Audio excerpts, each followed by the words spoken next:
좋은 아침 성경 일독 캠페인 이 정도는 알고 가자.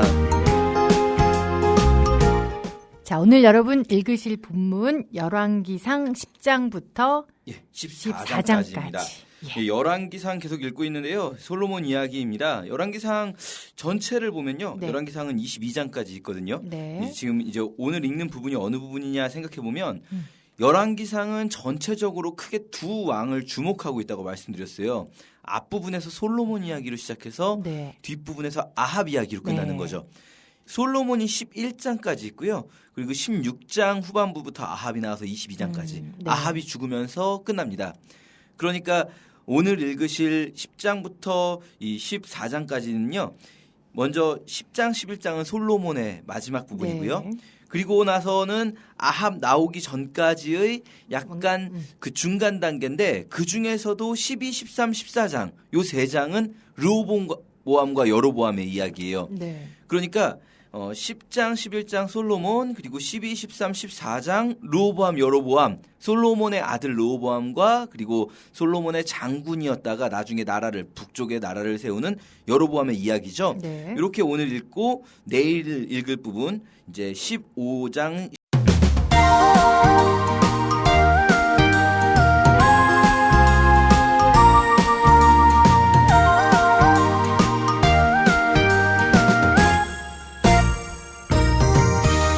좋은 아침 성경 일독 캠페인 이 정도는 알고 가자.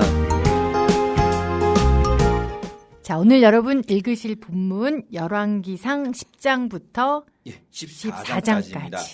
열왕기상 계속 읽고 있는데요. 솔로몬 이야기입니다. 열왕기상 전체를 보면요. 네. 열왕기상은 22장까지 있거든요. 네. 지금 이제 오늘 읽는 부분이 어느 부분이냐 생각해 보면 열왕기상은 전체적으로 크게 두 왕을 주목하고 있다고 말씀드렸어요.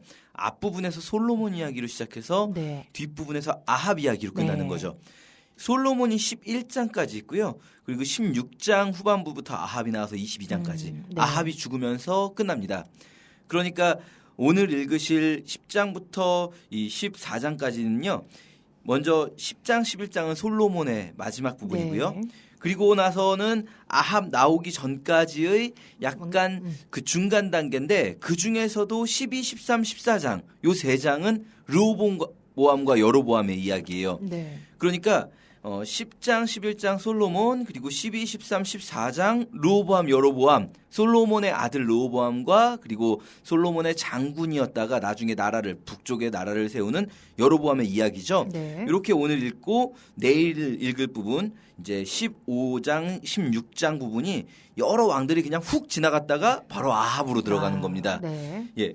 먼저 10장에 보시면 솔로몬이 스바 여왕의 방문을 받습니다. 이거는 이제 솔로몬이 얼마나 그 지역에서 그 부근의 나라들 가운데 솔로몬의 왕국이 영화로운가를 네. 보여주는 건데요. 조금 안타깝다면 솔로몬의 나라가 굉장히 잘 살고 부강하고 또 솔로몬의 지혜가 위대하게 소문이 나고 그랬지만 뭐 약간 조금 뭐랄까요. 세속적인 것 같다라는 느낌을 받게 되는 거죠. 물론 이 부분이 약간의 느낌에 불과한데 11장에서는 정확하게 이제 나옵니다. 10장에서는 네. 완전히 솔로몬이 나쁘다 이렇게까지 말하기는 좀 어려울 수도 있는데요. 뭐 예를 들면 솔로몬의 세금 수입이 네. 금 666달란트예요. 약간 이상하지 않습니까? 666달란트. 하필이면 네. 707이 이제 네. 완전한 숫자인데 네. 완전수에서 하나씩 부족한 666달란트의 네. 세금 수입, 어마어마한 양의 세금 수입이거든요, 사실은. 물론 이걸 가지고 너무 확대 해석해서 이게 계시록에 나오는 사단의 숫자와 연관시키기는 조금 어려울 수도 네. 있겠지만 뭔가 어쨌든 긍정적이지만은 않은 것 같다라는 생각을 품게 합니다. 또 여기서 나오는 10장에서 솔로몬이 얼마나 그 부귀 영화를 누렸는가 또 얼마나 부요했는가를 보여주는 게 예를 들면 솔로몬이 자기 왕궁과 이 황실을 지키기 위해서 방패를 만드는데 두드려 만든 금으로 방패 600세겔짜리 또 600이에요. 600세겔짜리 금방패 200개 네. 그리고 150세겔짜리 작은 방패 금으로 300개를 만들었다고 나와요. 이게 방패를 금으로 만든다는 거는요. 장식품이에요, 사실은. 금은 무기가 될 수 없습니다. 그렇죠. 왜냐하면 예. 금하고 철하고 부딪히면 철이 이기거든요. 그렇죠. 예. 장식품이라는 거예요. 이런 거 만들려고 엄청난 세금을 거둔 거죠. 나중에 솔로몬의 나라가 솔로몬이 죽은 후에 둘로 쪼개질 때 바로 세금 문제 때문에 갈라지게 되는데 여기서부터 이미 그 문제가 잠재되어 있다고 볼 수 네. 있습니다. 11장에 가서는요. 10장에서는 약간 그래도 뭐 요거 가지고 솔로몬이 나쁘다고 말할 수 있을까 싶지만 11장에서는 명확하게 나와요. 솔로몬은 악하다라고 여러 차례 선언되는데요. 우선 아내가 너무 많습니다. 맞아요. 후궁 700명에 첩이 300명. 그리고 이 여인들을 위해서 이 외국에서 들여온 공주들, 이 네. 외국 여인들을 위해서 뭐 모압의 여인을 위해서 금오스 신의 신전을 지어주고 암몬의 여인을 위해서 몰록과 밀곰의 신전을 지어주고 뭐 아스타롯 시돈 여인을 위해 아스타롯 신전을 지어주고 막 이렇게 되는 거죠. 그래서 11장에서 솔로몬에게 하나님께서 이제 결론을 내리십니다. 너는 이제 너희 나라는 둘로 쪼개질 건데 다윗을 봐서 내가 다윗을 봐서 두 가지 그래도 안 해주겠다. 뭐냐면 첫째는 네 대에는 나라가 쪼개지지 않게 해주겠다. 네. 둘째는 네 아들 때 쪼개지더라도 다 빼앗지는 않고 한 지파는 가지게 해주겠다. 이렇게 하셔서 솔로몬의 적들이 이제 막 드러납니다. 11장에서 하나님이 세우신 솔로몬의 적이죠.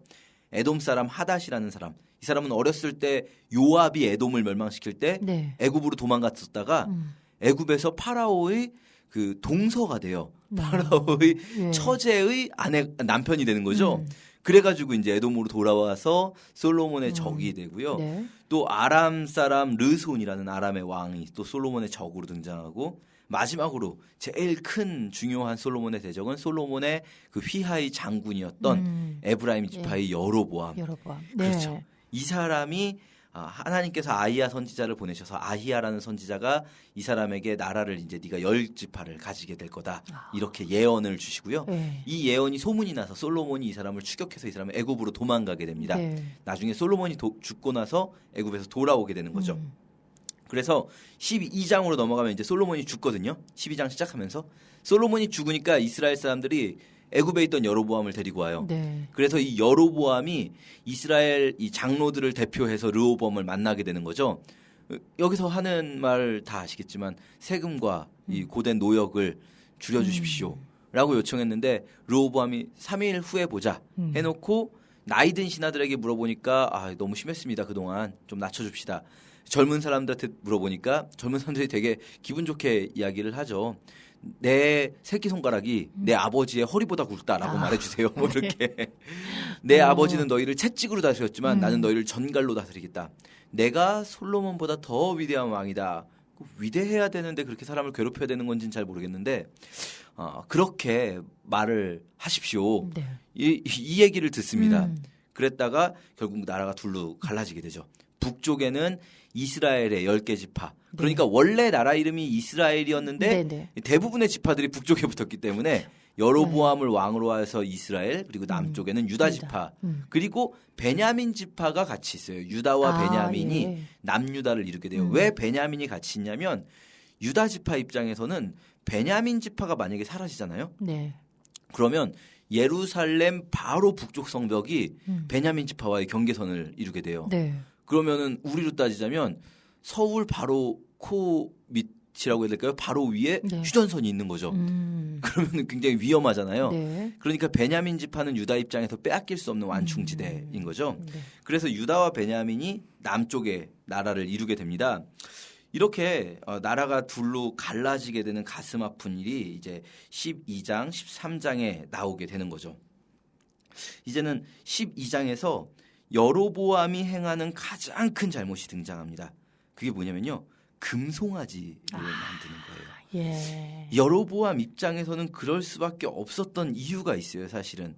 왜냐하면 백성들이 나라가 둘로 나눠졌잖아요. 네. 예를 들면은 뭐 북쪽에서 이제 백성들 북한의 주민들이 예배를 드리려고 서울로 오는 거예요.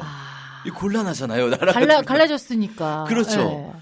그런데 그렇다고 백성들을 막을 수는 없고 그러니까 이쪽 북쪽에도 제단을 쌓아야겠다. 네. 북쪽에도 종교 중심지를 만들어야겠다 해서 베델과 단에 네. 제단을 쌓습니다. 베델과 단은요. 지도를 보시면 북왕국의 북쪽 끝과 남쪽 끝이에요. 그러니까 이 두 군데 네. 우리로 따지면은 뭐 함경북도 저 위쪽에 하나 그리고 이렇게 개성 쪽에 하나 이렇게 만든 것처럼 예, 북쪽에 두 군데에다 재단을 쌓는데 하필이면 여기다가 또 금송아지까지 갖다 놓고 또 절기도 자기 마음대로 날짜를 하나 정해가지고 그냥 이 약간 원래 있었던 종교의 형식을 따라서 새로운 종교를 비슷하게 만들어내는 거죠. 네. 이때부터 앞으로 북이스라엘의 모든 왕들의 그 평가는요. 항상 느밧의 아들 여로보암의 죄 이거죠. 좀 악함의 대표가 그렇죠. 네. 악함의 대명사 백성들로 하여금 우상 숭배하게 이끄는 거죠. 백성들이 이 지도자는 마땅히 백성들이 하나님을 따르게 해야 되는데 중간만 가려고 하면은 백성들이 나쁜 짓을 할 때 뭐 그거를 막지 않는 정도는 중간은 가겠죠. 그런데 의도적으로 네. 백성들을 다 악하게 만드는 지도자. 이게 바로 느밧의 아들 여로보암의 죄입니다. 네. 이렇게 이제 나라가 갈라지고 여로보암이 죄를 짓고 이때 이제 13장 14장에서는요. 여로보암을 책망하시는 그 하나님이 먼저 13장에 등장합니다. 하나님의 사람이라고 나와서 무명의 선지자 한 사람이 네. 여로보암을 찾아가요. 유다 출신의 무명의 선지자가. 그래서 막 책망하죠. 베델의 제단은 파괴될 것이다. 네가 이렇게 만들었으니까. 그런데 이 13장에서 굉장히 안타까운 현실이 있는데요. 이 무명의 하나님의 사람한테 하나님께서 명령하실 때 너는 베델로 가서 여로보암 책망하고 베델 제단이 무너질 걸 예언하고 왔던 길로 돌아오지 말고 다른 길로 해가지고 돌아오는 중에 뭘 먹지도 말고 마시지도 말고 그 죄악된 그곳에서는 잠시 머물지도 말고 막 돌아오라는 명령을 주셨어요. 이 사람이 그래서 그냥 돌아오려고 합니다. 이 왔던 길도 아니고 다른 길로 가고 뭐 먹고 가라고 하는데도 먹지도 않고 하나님의 말씀대로 하려고 한 거죠. 그런데 이때 정말 이해할 수 없는데 베델에 있던 한 늙은 또 다른 선지자가 갑자기 이 사람에게 가서 거짓말을 해요. 나도 선지자인데 내가 하나님께 받았는데 하나님께서 내게 말씀하셨는데 당신 나하고 같이 당신에게 먹을 것을 대접하라고 하시더라. 예. 그래가지고 이 무명의 하나님의 사람에게 먹을 것을 대접하고 이 무명의 하나님의 사람이 죽어버리는 사건이 있어요. 예. 정말 이해할 수 없죠. 갑자기 좀 뜬금없는 느낌이 좀 그렇죠. 드는데. 굉장히 예. 뜬금없거든요. 예. 물론 이걸 해석할 수 있는 방식은 여러 가지가 있을 텐데 이 본문에서는 이걸 해석해주지 않습니다. 이게 어떤 의미인지. 네. 그런데 적어도 저희가 일단 1차적으로 느낄 수 있는 분위기는요. 이 악한 세상 속에서 이제 다윗 때에 흔들렸고 솔로몬 때에 세속 국가가 되었지만 그래도 버티고 있던 이 나라가 네. 이제 정말 악한 세상이 되기 시작한 거예요. 르호보암, 여로보암에 이르러서는. 네. 그 악한 이 시대에 살아가는 하나님의 사람들이 결국은 그 악함에 조금이라도 물들면 결국은 하나님의 사람이라고 해도 버티지 못한다. 이런 걸 우리가 일단 표면적으로 볼 수가 있습니다. 네. 그래서 결국은 이 하나님의 사람도 죽고 베델에 있던 선지자가 왜 그런지 모르겠는데 이 베델에 있던 선지자도요 막 어떤 악의를 가지고 있었던 것 같진 않아요. 그래서 막 이 하나님의 사람의 장례를 자기가 지내주면서 막 내 형제요 내 형제요 하면서 울고 네. 막 자기가 죽으면 이 사람 곁에 장사 지내달라 어머. 그러면서 어쨌든 이 선지자들조차도 굉장히 헷갈리는군요. 혼란스러운 시대가 예. 되어버렸습니다. 또 저희가 베델에 있는 선지자가 한 말 중에 정말 저희가 주목해서 볼 만한 부분은 이 늙은 선지자가 속이는 장면이지 않습니까? 하나님께서 내게 이렇게 말씀하셨다. 우리 정말 이런 말은 함부로 하면 안 되겠다. 적어도 네. 이런 생각하게 됩니다. 네. 그리고 이제 14장으로 넘어가서요.